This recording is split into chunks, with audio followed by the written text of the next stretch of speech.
Hello and welcome to Dungeon Master Talk, a podcast by Dungeon Masters for Dungeon Masters. I am Dungeon Master Shea, and with me every week, as always, is... Dungeon Master Kyle. How are you today, Shea?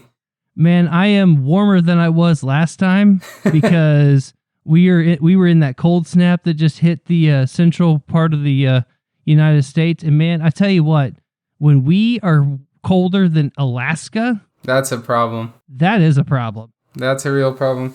And what blows my mind is there was places colder, and that shouldn't be possible. Wind chills in negative 70 is insane. We were negative before wind chill, way negative after wind chill, but negative 70 blows my mind. I never want to experience that ever in my life. I'm telling you, when Midwesterners say it's not so bad if it wasn't for the wind, we're not lying. No, it's so true. It makes it so much worse. Because once you hit zero's not that bad. Zero with a 20-mile-an-hour wind, that will cut you to the bone. Your coat doesn't matter as soon as the wind hits. It's just like, I'm done. Nope. It's like, what were you thinking? Go back inside. Yeah, and Shea and I should be used to it. We both grew up in this Midwestern weather, but I don't remember this type of cold growing up. I don't. I'll put it this way. I was the same age as my kids the last time it was probably this cold. So that was yesterday. I mean, no, it was longer than that. But hey, on a different, warmer note, thank you everybody for being here. And, you know, Kyle and I always try and thank you guys as much as we can, but really, it's you guys that drive this show. Mm-hmm. Honestly, really, when we all break it down. And one of the things that we found out about over the holiday break, and we didn't get a chance to put this into the January episode, was that according to Feedspot for podcasters, we were placed number 7th on their 15 best Dungeon Master podcasts to listen to in 2024. And I can only assume that was because of the downloads that they saw that you, the listeners, have given us, that you guys have taken the time to recommend to your friends and family. And we honestly cannot thank you enough for the support and the love that you guys have shown us in that respect. And the fact that we just recently topped 5,000 total downloads is a total testament to you guys and your love for the show. So again, from the bottom of our hearts, thank you so much for allowing us to nerd out with you each and every month. Yep. And just being the totally awesome supporters that you guys are. It really just drives the show so much. Listeners, truly, I don't feel like these are our rewards. I feel like they're your guys' awards because... Yes, absolutely. Shea and I, we love D&D. We love that we get to talk D&D now at this monthly cadence and share it with you guys and share that love. But that's all we are. We're just Kyle and Shea talking. Any of this other stuff, it's truly all you guys. This is why we love doing it. It's because of you guys. And then when we see these things, we're just reminded how truly, truly amazing all you guys are. So just truly thank you for downloading. Thank you for engaging. We say it all the time, but we do that because we want you guys to feel just how grateful we are, because we really didn't think anyone other than us would ever download our podcast. So thank you so much. I'm going to stop now because I'm just going to start repeating thank you a million times. Just so you guys know, we'll have a link to the list that Feedspot gave us. And shout out to those guys for putting in the work and ranking all of the dungeon mastering podcasts out there. And honestly, some of those podcasts that are on there, I've listened to myself, and they're amazing. Mm-hmm. They really know their stuff, and some of them are live action or live play podcasts, which are amazing as well. So feel free to check those out and support those guys as well. And again, thank you so much for all the love that you guys have given us over the last 18 months. It's just been truly, truly an honor. And I'll go one step further than Shea. I'd be willing to bet, guys, if you like our podcast and you check out that list, I'd be willing to bet that you also like those other podcasts on the list as well. Oh, yeah. And please give them the listen, because we wouldn't be here without the Dungeon Masters that came before us. Mm-hmm. It's all about helping all of us come together, learn to be better GMs, help us to provide that much better, right? That little bit better experience that we can each time from learning from each other for our play groups,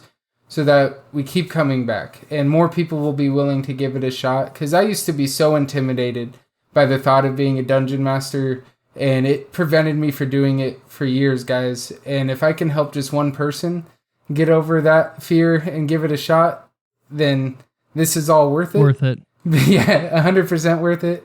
Because being a DM, it's so fun. It is so fulfilling, and the stories, the friendships that have really been born over Pathfinder and Dungeons and Dragons and all the other role-playing games like it, they are stories and legends that we get to share with our friends, and it is amazing. And truly, being a player is awesome.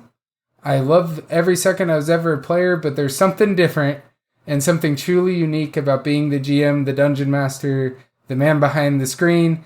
And we just thank you guys for everyone that's came before, everyone that's also hosting podcasts, but more importantly, everyone who's listening, everyone who's downloading, everyone who's sharing this, because it's all you guys that's making this happen. I'm not going to lie, when you said that, like, my mind went, I'm starting with the man behind the screen. I'm asking him to roll the dice. Okay, I'm going to stop there before we get patent infringed. That is why you're my friend, Shay. And that's why I'm the bard that doesn't exist in your group, because that's really the only thing I would be doing is just sit there making riffs and getting us in trouble. Mm-hmm. But on that note, guys, let's go ahead and get started. Let's start with advice again this week. Woo-woo. Kyle, you had a really good idea based off of the update that you gave us in last month's episode. So I'll let you go ahead and start with the floor and go from there. Yeah, so listeners, you know that we try to give like a short couple word things to summarize up what the advice section's about. And I've really struggled with this one because we've kind of did it before, but when I listened back, I felt like we hit it more high level notes, and I'd like to get more in detail. So I'm calling this in detail prep for a party-led session. Prep 2.0? Yeah. And so I think what I mean by we kind of talked about this before is we've talked about how to prepare to improv. That episode, I loved it, and I feel like I stand behind everything I said. But I do feel like I do more to prep for those than what I shared then. And I want to give a chance to go through that a little bit. And it's very relevant to what I'm preparing for this coming weekend. It'll actually be after. So it'll be in the past when you guys have heard me struggle with the time. It'll be in the recent near past future. Exactly. It's upcoming for me now. It's in the past for you then when you're listening to this. When will then be now, just missed it. So what's going on in my campaign now today, we have wrapped up season 2. We're now into season 3, and the party is going to have a lot of choices to make on really what that's going to look like. The story is at a point right now where they're going to get to choose where to go. And that's going to really drive the conflict, the interaction that they have with the world for the foreseeable future of the campaign. And it's different than how I've handled things before. I've always given my party choices, but the choices were never this grand in scale to how they impact the campaign. It was always, you can go handle this thing now, or you can do this thing later. Now I'm saying, do you want to stay on the continent you guys are on, where we were at for my season 2, because there's all this stuff unfinished there?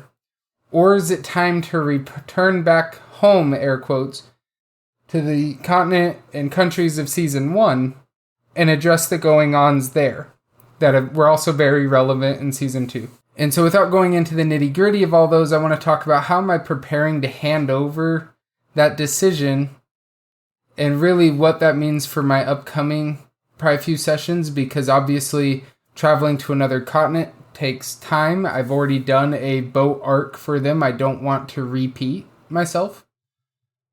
And then we also have a lot of journeying to do to get anywhere on the continent we're in. I fast traveled them once, and I've set them up options for some sort of fast travel that they could achieve, but I want to make it fun fun to get that established for them. So they have options of things that they could seek out. And so, first, before I keep talking, because Shea, I feel like I've now monologued for a couple minutes. No, you're good. Do you have any thoughts, anything you want to add to that so far? No, I know you're good. I think the biggest thing is, especially when you're going from a season break, there's a lot of prep that you got to put in ahead of time, because now you're either going back to a world that you kind of left behind. You got to say, okay, what's been happening in this world for the 3 weeks to a month? Maybe not a whole lot's changed since you left, or maybe there's been a long time. Like maybe us talking to the gods for 5 minutes made the world, go 10 years into the future. And now we're like, oh, wow, everything's changed. Yep. So, if that's the case, then as the DM, you have to say, okay, how do I prep that? How do I prep the scene for that? I did toy with a time skip like that. So the party knows the answer that there wasn't a time skip. I toyed with that. I knew that was an opportunity I had because I pulled them out of reality. What they're going to be dealing with, though, is that they've come back into reality that has been altered. They returned back to minutes after when they blipped out, but it's not exactly the world they left. When the gods removed their interaction with the world that tainted their air quotes game, they also made changes to history to now account for the fact that they are not fully involved. Some of the things that they changed are in favor of the party, and much more of the things that they've changed are going to be either surprises or hindrances to the party. And that's kind of my opportunity to reshape the world, because there's stuff that I've gotten better at with thinking through how I create characters, NPCs, and stuff like that. And so I wanted, honestly, this was my chance, if they do go back to the continent that they left, for me to explain why is things more different now? Why does it feel more alive, more like how people felt in season 2? It's because I'm much more comfortable with how I prep all that stuff now, so I wanted a chance to redo. Yep. And so this was my opportunity to soft reset. You're gonna sit there, crack your knuckles, Yeah. Pop open a soda, and figure out what you're gonna do next. Yep, because I've always done motivations to drive NPCs. But I now put more into that. Like, how do those motivations shape their personality? What choices have brought them here today? What is their immediate concerns? So that way, shop owner A doesn't feel the exact same as shop owner B, just different race or different gender or different town, beyond just the voice I try and fail to do for my party. Or, if the party accidentally wronged or helped somebody, before they left the Sword Coast, if we come back to the Sword Coast and you're like, oh, hey, I remember you, or hey, I remember you. Yep. You're like, uh-oh. Really for that, because obviously there's excitement that I'd have for returning to the Sword Coast. There's excitement that I have for them staying in the continent that I've homebrewed. That there is no shared city with D&D lore.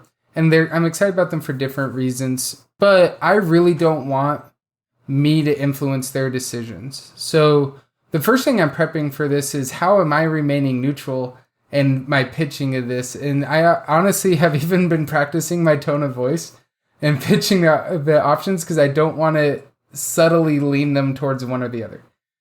Because there is big bads to be faced on the continent that they're in. There's big bads to be faced back in the homeland, and there's big bads that they might not be aware of. And Jay's still listening to Cars pulling out a notebook here. Hold on, real quick. that's what I'm trying to stay vague. And so I want the world to feel alive. There will be legitimate consequences in the world depending on their choice, and that's the first thing that I'm prepping, is what happens world-wise if they don't do this. So if they choose to stay, what happens back home? And I'm thinking of it large scale. So I want there to feel like there's consequences of the world, because that's what helps make it feel alive. Because I'm sure, because it's not like, hey, if you don't go here now, you're never going to go there. That's not what I'm pitching to them. It's that, well, you're not going there right now.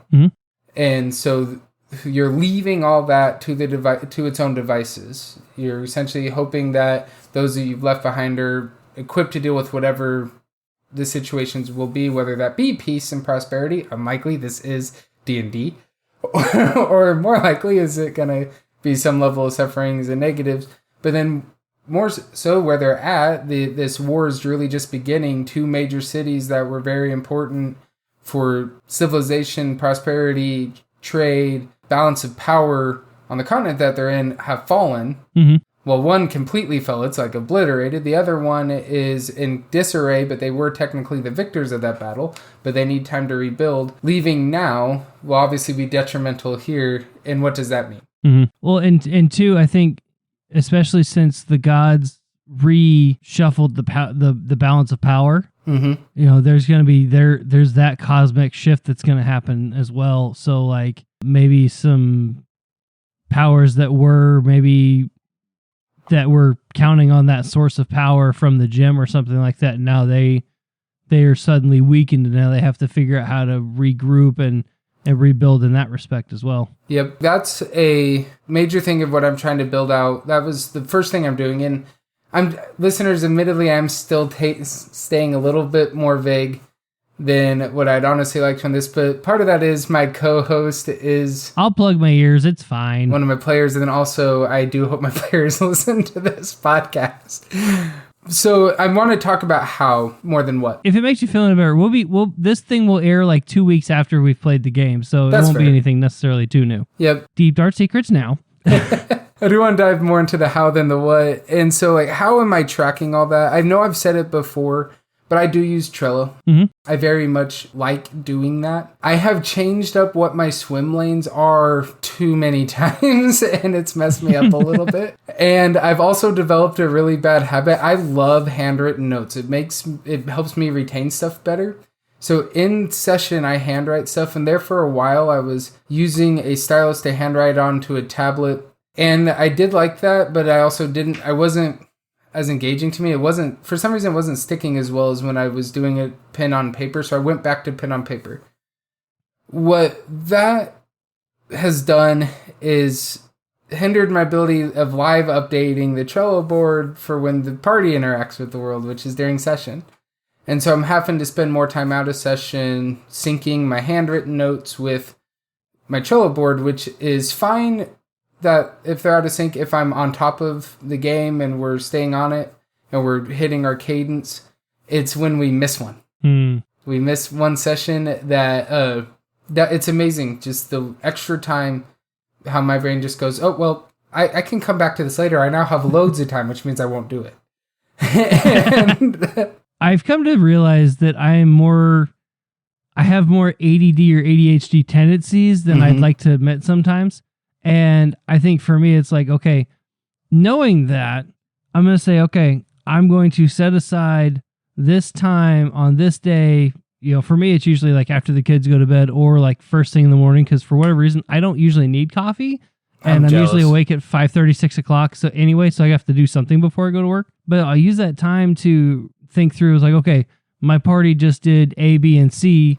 Put that in my notebook, and okay, what is a possibility that could come off of A or off of B or off of C or D, all the above? Yep.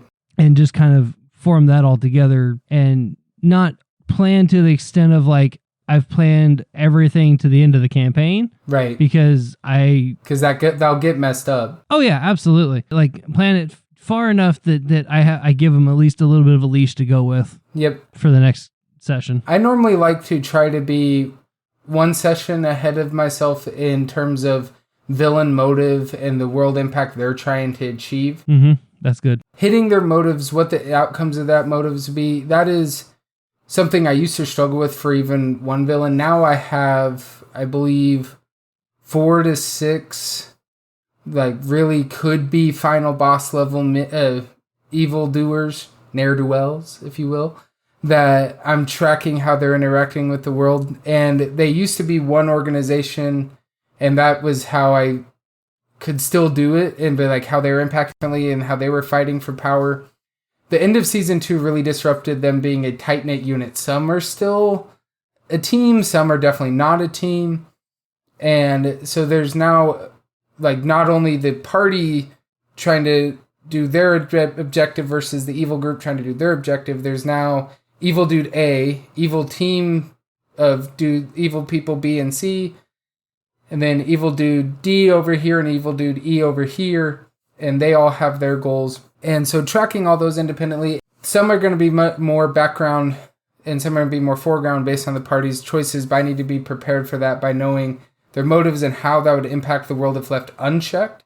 Because then the party's going to give me what the party's doing to check it, and then I weigh how that impacts it. And that normally means right after our session, I have to spend some time like considering, okay, how would the evildoer know of this? Did it directly impact their plans? Did the party remove a resource that the evildoer would have been able to get? Did they so like I look at that. Mm-hmm. I don't run it through as like a checklist. I just go like the party did this. Yep. Did it impact these villains? And then I kind of in my mind go, okay, what would these bad guys in that amount of time have progressed that were not directly involved right now? And what does that mean to the world? And then my next question is, does the party know? Would the party have a way of finding out any of this? For the ones that are on a whole nother continent, the answer to that question is easy. It's no. No. Not yet, because significant enough amount of time has to pass for the information to have made it over to this continent, and then they would have to interact with the right people to get it. Mm-hmm. And so then it's much more relevant then for that question on the evildoers that are in the same country, or at least on the same continent as the party. That's what I'm doing with the villains, but obviously then there's a level of world knowledge that's required for this because their impact on the world demands that you know the world. And I don't think you need to have it down to, well, now this NPC that they met on the 4th game session we ever had is had this bad thing happen to him. I like to handle that much more on the case of, well, they're going to run into this NPC, they're from here, these are the impacts on the world, what would be interesting? Mm-hmm. Instead of having that all mapped out ahead of time because you go insane. So that's my suggestion there. I mean, I might have it mapped out to an extent, but I wouldn't like pinpoint it to a specific NPC. Right. Regions, so, like, yeah, and how that impacts motivations and how they care. And so like if they stumble upon a random NPC in the market and they're like, well, this happened to me, and like, you know, okay, that's kind of odd. And then they walk a little further and then, oh, this same thing happened to me. Like, wait a minute, there's a pattern going, like 2 people just said the exact same thing. And then if it happens a third time, like, okay, there's clearly something going on here. Yep. And then that way you can kind of like still have that same idea of what that regional's bad guy is going to do, but it's not necessarily have to be case specific to like a certain NPC that you've got tied to it. Yep. And I do want to make sure that I understand how that changes the motivations for base characters out of a certain region, because that does play a role where someone's from, what their day-to-day interactivity is. So if they're from an area that was heavily involved in farming and the evildoers' actions have caused a major shortage in the goods that they depend on, or have literally burnt their crops down because they're trying to starve out an area, obviously that changes then about how they feel about the world. They're not going to be positive, happy-going people like they were last time because they were prosperous and well-fed. Now they are starving. They are homeless. They are... Or they're caught up in battle and they never wanted to be warriors.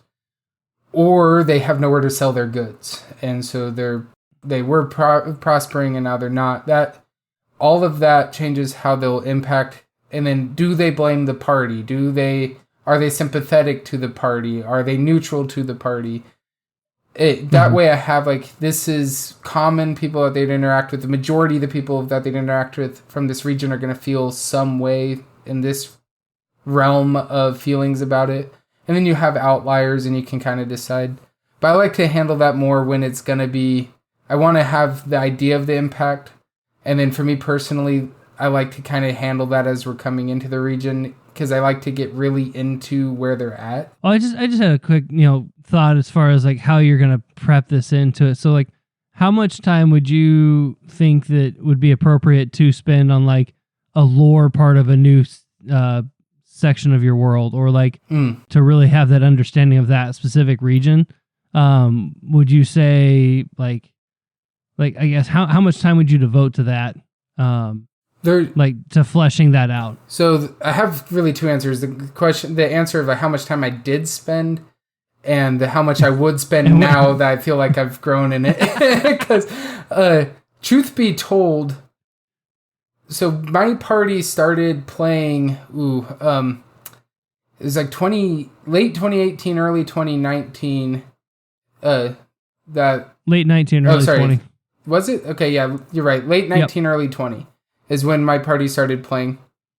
And clear back then, I had a colossal misconception of how long it would take us to go through the pre-built campaign that I'd purchased and then altered the ending of to launch into this world I created. So I mad dash created out what would be the start of what I then was thinking would be like the mid-season finale where we launched into my world.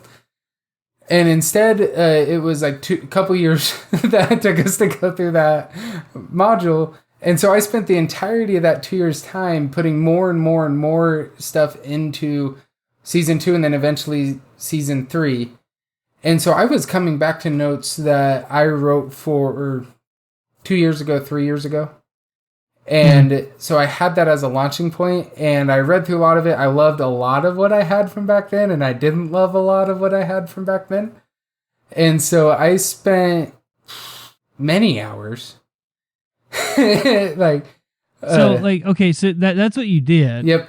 So what would I do? Like today, yeah, what would you do now? Yep. So now... Would you do it differently? Would you do it the same? Oh, I'd do it so much differently now. Because I know what doesn't work much better now. First of all, I would never long form out like that again. But then, so just purely building out. So say I'm introducing a new region that my party's never been to before.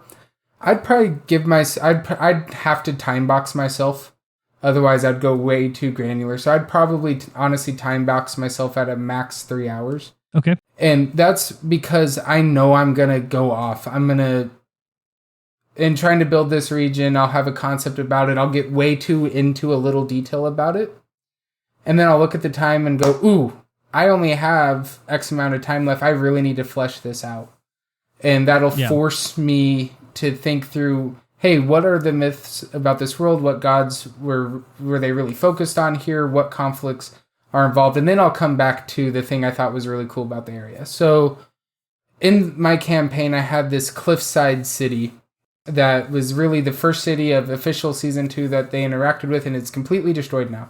There's cliffside, different tiers, and each tier was essentially a different class in terms of their prosperity and their standard of living. And they thought less of the lower levels and lower tiers, and I wanted it to feel like there was this tension and conflict amongst the people in the city, and I spent forever dwelling on that. And at one point in time, I planned on the entirety of season 2 taking place within that city.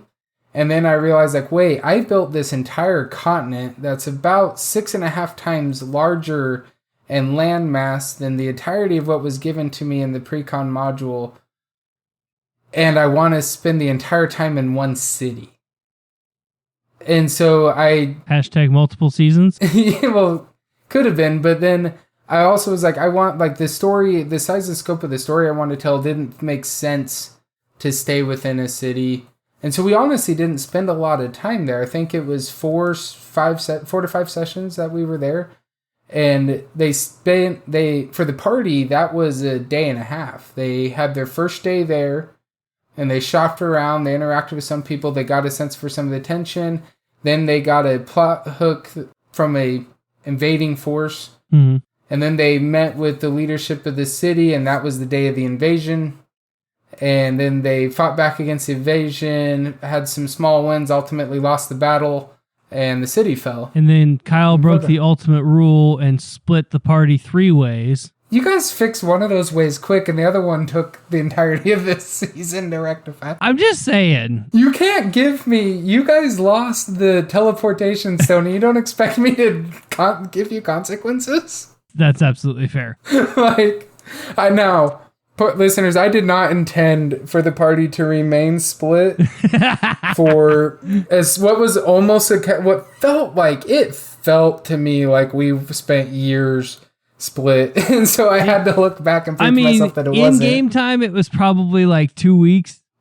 Out of game time, it was probably about 10 months. Yeah, it was the majority of the season. It was one thing I might throw in there a little bit, Kyle. I think when you're fleshing out worlds, I think it's really good if you can, especially if you have people that come from even as you're forming in the basic world building, if your PCs give you your backstory, like you could even create a little section that's just from their backstory and then flesh that part of it out. Oh yeah. So that way you have a character hook. Yep. As well to keep them engaged and bring them into the story in that regard. And then that kind of gives you, even if you wanted to do it kind of island based, you have like kind of a launch point. Oh, for sure. For each character. And then like you could have like a main island where everybody meets, everybody goes goes adventuring there. And that could be one way to plan it too. Or like if you have just one big landmass, like a Pangea type thing, and then just everybody has their own little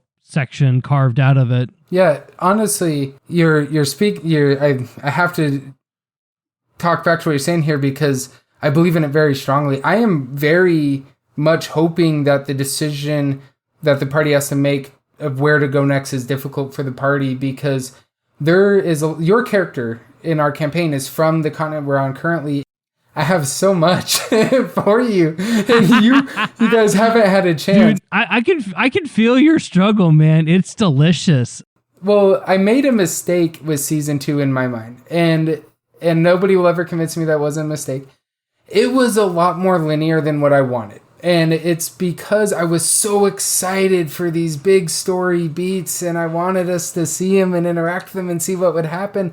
And it was fun, but we didn't explore the world.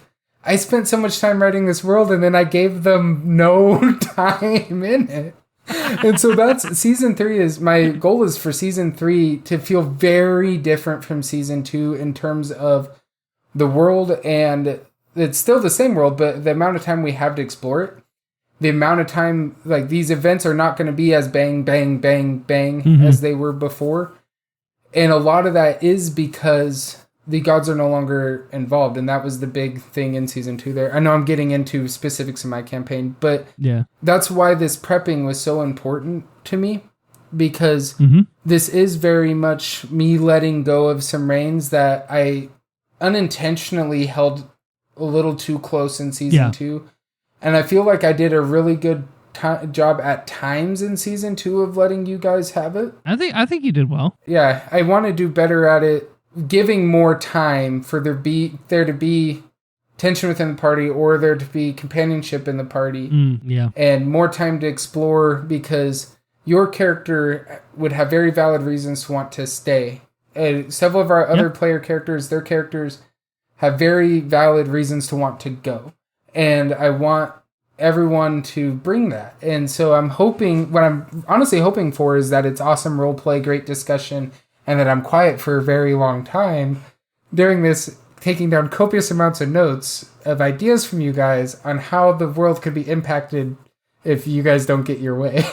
So basically what you're saying is you're dropping us in a massive sandbox, grabbing a bag of popcorn and turning on the play button and just sitting there watching the movie. You know that's my favorite play session, so I'm trying to make an entire season of it. So I know it. And you're welcome. And then the last question I had on that, because I know I went past our time like I do every time, Shay. That's why, listeners, that's all right. We don't script this at all, as evident by what we say.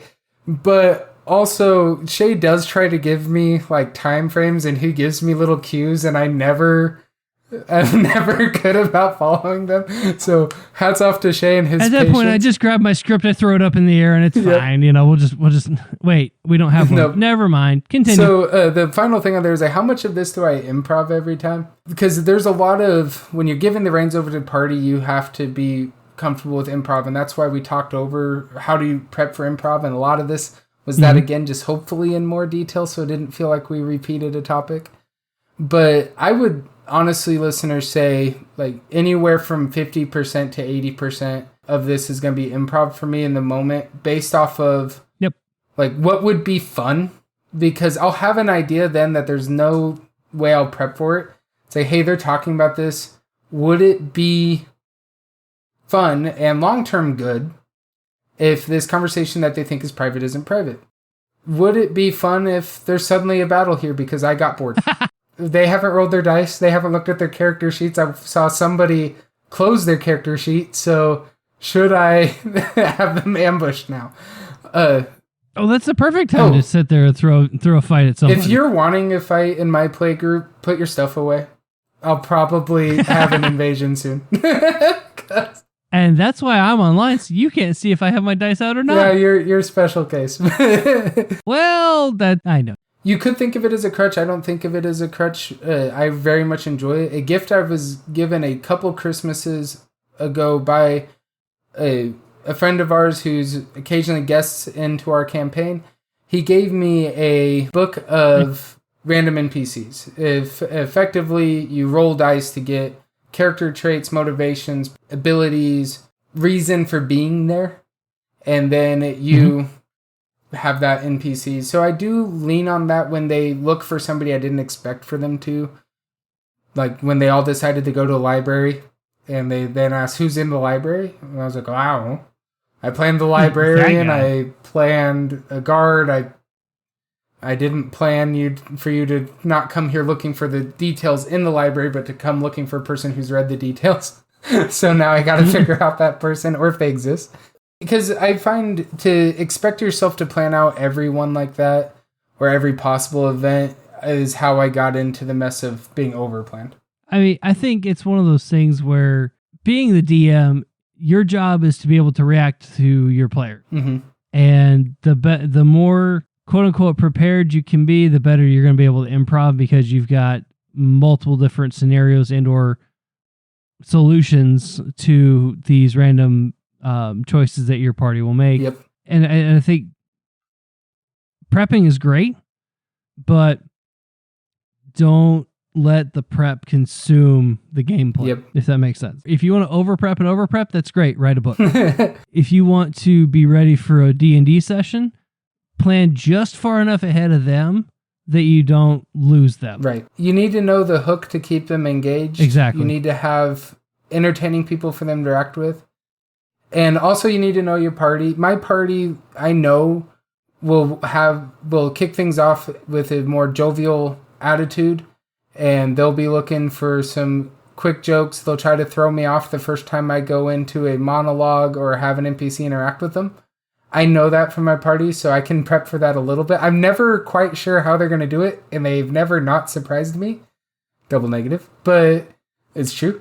But I will say this, though. The best recap he's ever had was singing a parody of Don McLean's American Pie to recap everything that just happened in the last session. I still have that written out. And it was wonderful. Yep. It was mostly on pitch. I'll give him that. It was mostly on pitch. Yep. But the fact that he actually worded it to American Pie, I was impressed. You have no idea how much I had to listen to American Pie.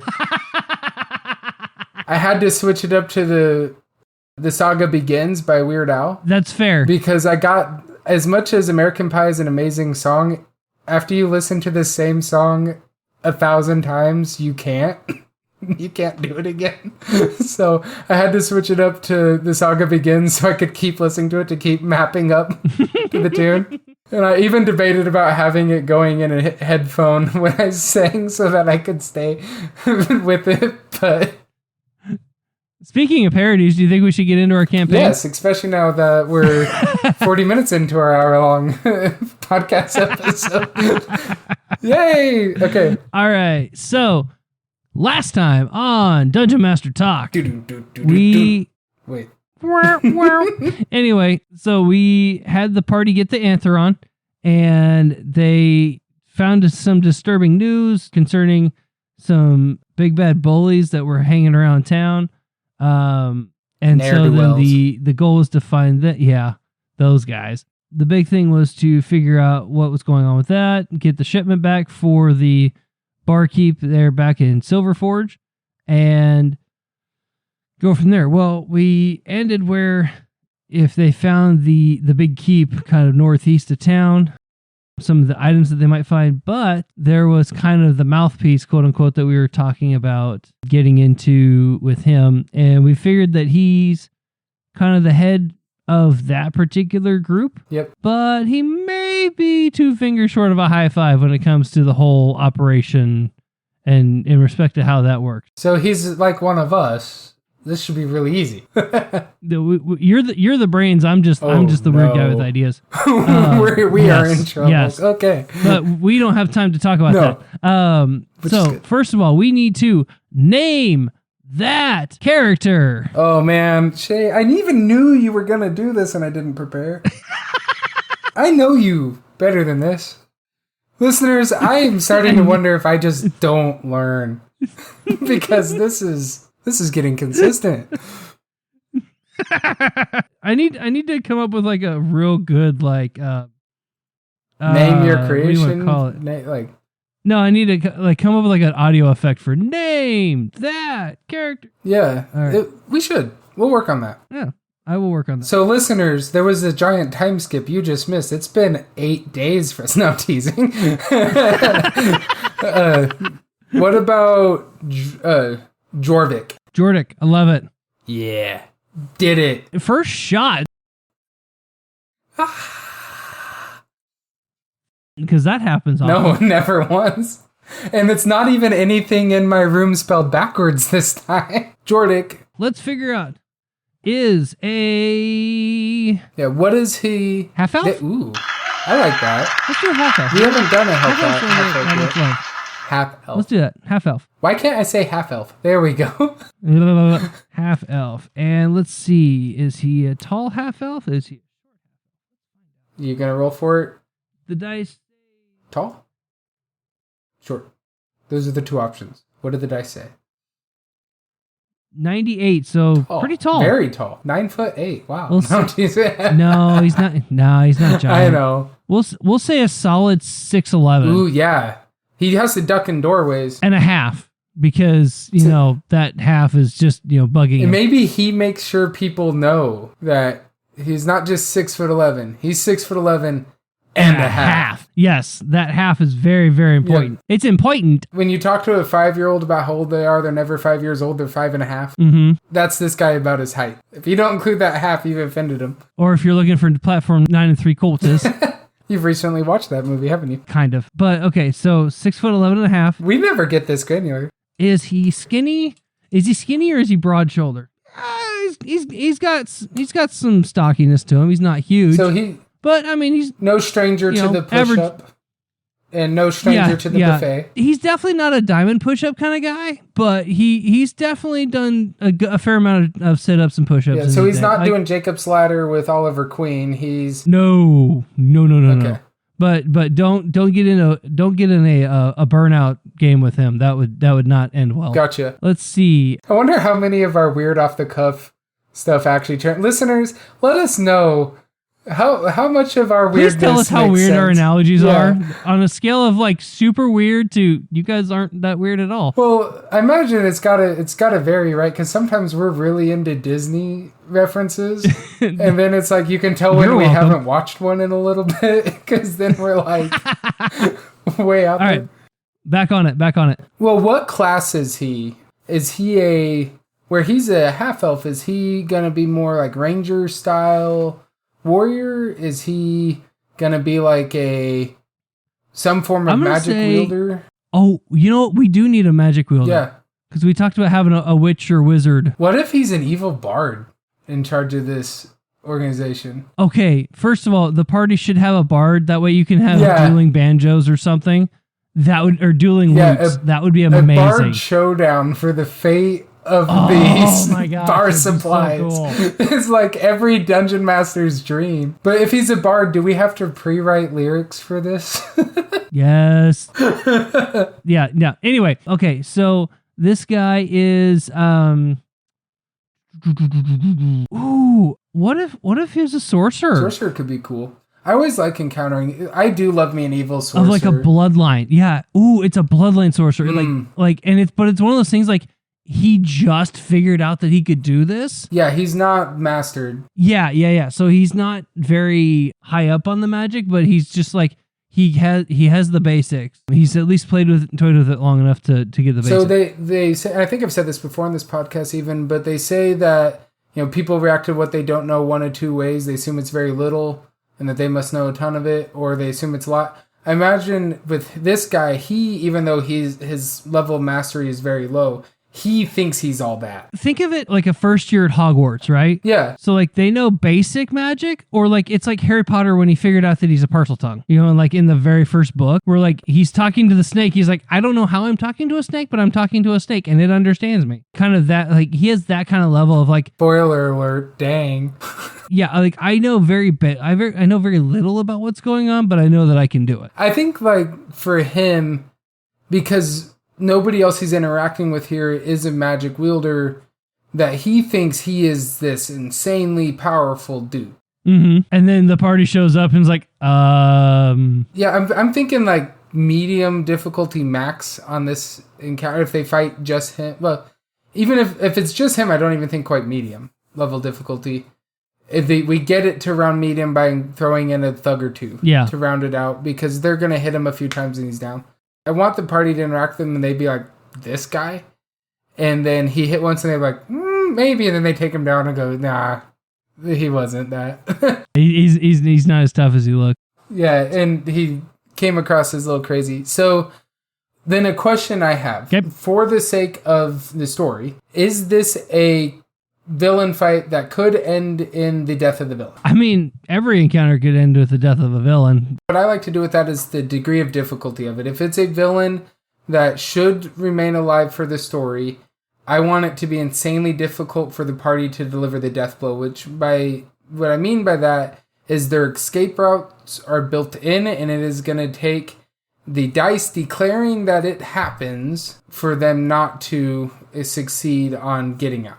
So that level, all the way down to they don't have an escape plan, they didn't plan on being a challenge today, so the party wants it, the party can end it. If that's the case, I think it would depend on where they encountered Jordic. Yep. Because like if it's in his office area, quote unquote lair, like, yeah, he could have a secret door or whatever that he could escape out or whatever. If they catch him coming out the John, then it's over. Yeah, he has no escape. But again, we're also assuming that maybe the group would take him as a prisoner. Maybe the group outright hobo kills him. I mean, you know, we don't know exactly what they're going to do. Yeah. But let's say for sake of story, they don't just outright kill him. Well, I think what we need to do, where we're doing this as a pre-built campaign, is we first have to decide, like, what is his impact on the story? Is he a blip on the story? He's somebody that they can get info from that can progress the story. Right. And this interaction will ultimately progress the story regardless because of completing the quest.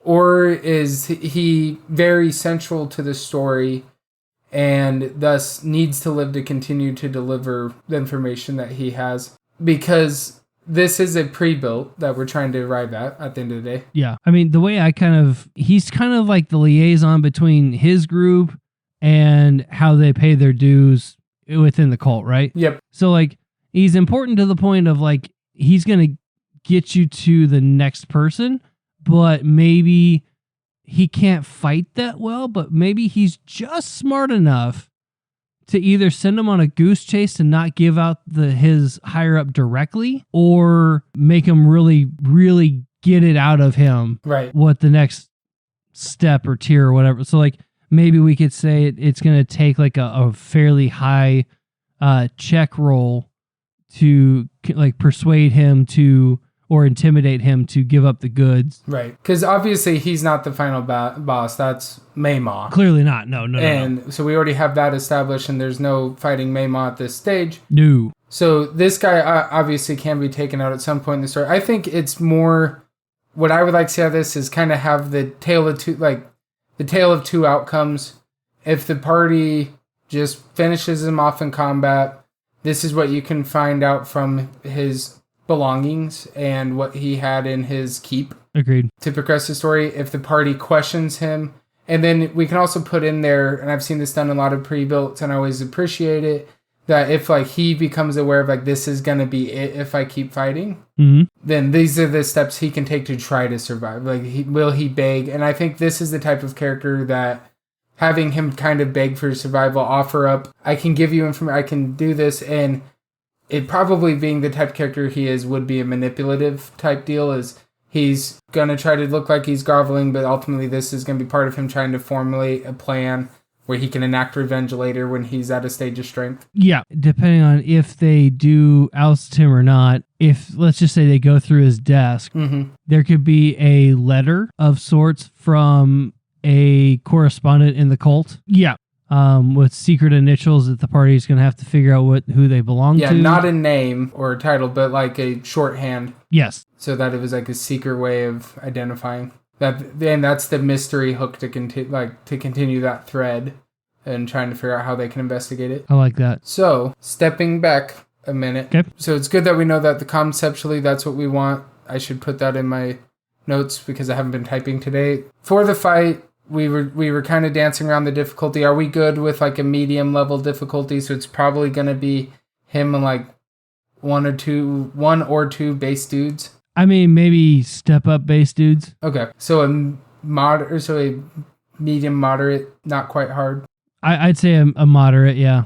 Okay. Actually, make your boss battle, quote unquote, since it is technically a boss battle, make them have some skin in the game at least to an extent. It should be a little bit difficult. I don't want it to get to hard or deadly because I have a strong desire for this not to be where it ends for anyone in the campaign. Nothing substantial's happened for any of the party members yet. I mean, unless you're a wizard, then you have like 12 hit points anyway, but that's a risky take. I know. It can pay off in the long run. Shout out to our wizard in our party because he's done it so good. He's never at the front line. Hitting him has been hard because I haven't had the opportunity. Or you just act like my warlock and just stay like 1,000 feet from the entire battle and just sit there and spell sniper in from like all the way back. Or you can be like the wizard I was in the one-off that you led, and I literally charged in and nearly died 6 times. Yep, because you got stabbed about that many times in the process. So, yep. I got healed so much. Shout out to who's normally a warrior, played a druid in that one-off and kept saving me. All right, so moderate fight, couple cronies, and Jordic. Yep. How much HP would he have approximately? Because what I want to say is like, what HP damage range would he try to beg/negotiate his survival and sell out surviving members of his group if need be? I think a typical bandit in the book has roughly 22 HP, I think. So he'd have more. Yeah, I'd say let's put him at like 40. Okay. And once he gets to about quote unquote bloodied state, this is an older term, but like half health, maybe that's when he starts going, okay, wait a minute. Maybe I didn't quite think this through. I think that sounds right. All right, so then what would he offer? I need to get into my unhinged villain mindset. I'm in my fun podcasting mindset. They're not the same. They're close. They are close. They are related. There's a toggle switch. It's not quite Dr. Jekyll, Mr. Hyde, but there's a soft medium in there. Yeah, somewhere. I think what would be good for the remainder of this time is let's iron out, like, what does he know? What would he offer? And what is available in the room, just pure knowledge-wise? And then next time, and maybe depending on how long it takes us to determine that, we can put, like, dice rolls at the up roll to get it out of him or something. Oh, definitely dice rolls. I want it to be level of, like, so listeners, if you're running this one day, you can, and I strongly encourage, give advantage if they present a strong argument. Give them opportunities to roll for intimidation to get that advantage. But if they fail it, they fail it. And you got to have repercussions for that. If they deliver a really weak argument, don't give advantage for a really weak argument. And roll accordingly for Jordic if in that state. I would say if you do a persuasion check, the check is gonna be higher for persuasion than intimidation. No, intimidation than persuasion. I think probably higher for persuasion because he's the one that started negotiation because he's like, dang, I'm gonna die. So he's maybe already a tiny bit towards like could be intimidated, or would it be persuasion because he's already being like, hey, I'm willing to negotiate with you? Yeah, I would say more persuasion. Yeah, it'd be lower for persuasion, yeah, because since he's already in a wheel and deal kind of mindset. But like if you just walk in and be like, where's the stuff? Like, where are the other drugs going? Yeah, if you just walk in and be like, screw you, man, I'm gonna, that's my stuff. If you just walk in and try to intimidate him, that check is gonna be higher. If it's like when he's trying to wheel and deal, then the DC will be a little bit lower because he's noticing that you're not as weak as he thought you were. Yep. So if like if the party comes in and tries to instantly go to talking, he's gonna be all high on himself. And he's going to be like, what do you mean? You're in my house. I got magic, you're going down. And then if it's after he's hit 20 HP or lower, he's like, whoa, on second thought, you guys are pretty awesome. Or what if he tries to hire him for a secondary group that's trying to... Yeah, what if he tries a little charming himself, like, hey, you guys have passed my initiation. Welcome. You guys obviously like money. You like gold. That's why you're here. You're here to retrieve this 4 gold, right? Like, you're getting something out of this. Your little town thing, it ain't all it. But what I have going here... I can offer you more than that podunk town. Yeah, I can. You want a piece of this pie, I'm telling you. That's their opening if they play it right to get more out of him. And also his opening to be like, no, here, I can't just be giving that away. You gotta do something for me first.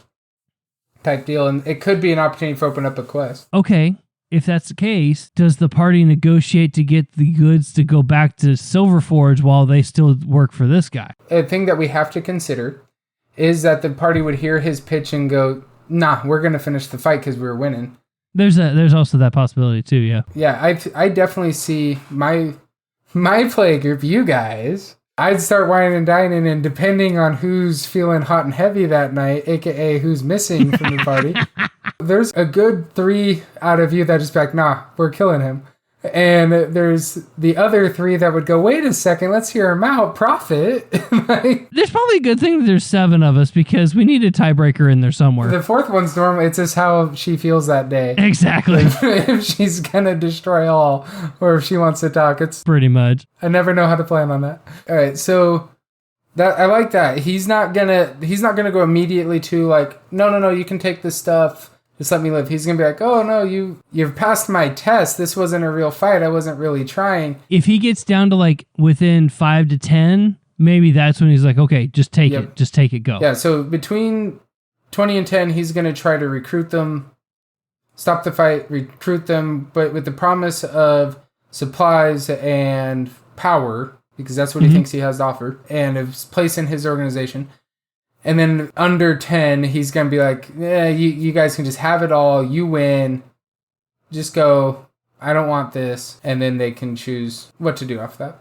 Or, unless 10 to 5, he says, okay, you can take it, but just know that they're coming for you now. So I like that. Because this shipment was promised to somebody else, and you're now taking it from them. But he cannot disclose who this person is or what the tier is. And he can even be something to the effect of like, I tried to let you off easy. I gave you a chance. Yeah, you can have it, but I tried to save you. They will be coming for you. But you're on your own now, bro. What's available in his office would be letters from some... What is the next... So this is the cracked. The fractured is the big one, right? The top level. Or am I flipping them? I do this every time. Where's my note? The cracked is the lowest level because we just talked about them a couple episodes ago. What's the next above them? We'll find it, listeners. Don't worry. We do have it. We weren't prepared to talk about more than the cracked, so we didn't have it readily available. Don't worry. It is not lost to time. We have it in notes and in recording. I know where it is. Shea is not hands-on keyboard and Kyle is slow with Shea's notes. And the shared notes are... Not Kyle's friend? No.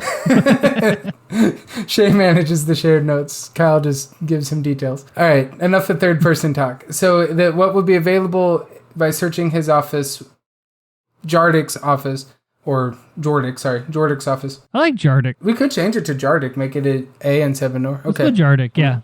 Jardic. All right, listeners, just rewind all the way back to that timestamp and insert the A sound. So Jardic. They'll be able to find a ledger, but not quite that well kept, but a series of back and forth correspondence to let's come up with the letters and that'll be our ending. What are they? I think it's just like initials, 2 letters. Who's the person? JK. No. I'm kidding. ZQ. I like it. Those are 2 not common. I was going to honestly say QX. We both were on the Q wavelength there, so ZQ, I like that. Great minds think alike. Yay! And then obviously, depending on what they choose to do, grants them the information of what they're going to be searching for and asking questions about as they go forward. All right. So I think that's a good stopping point. I think so too. All right, listeners, just again, I know we said it at pausing me, timing out. Now, the moment you've probably actually been waiting for. The actual time for game updates.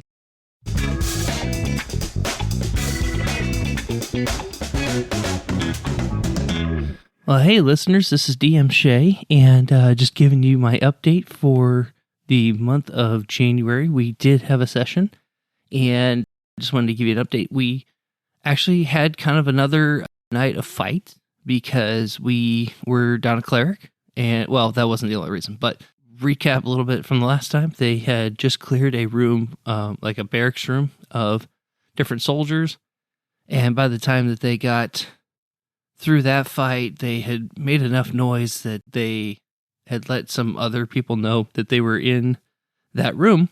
So they tipped them off so the guards outside that room surrounded them, required them to surrender, to which they politely said in their best voices, no.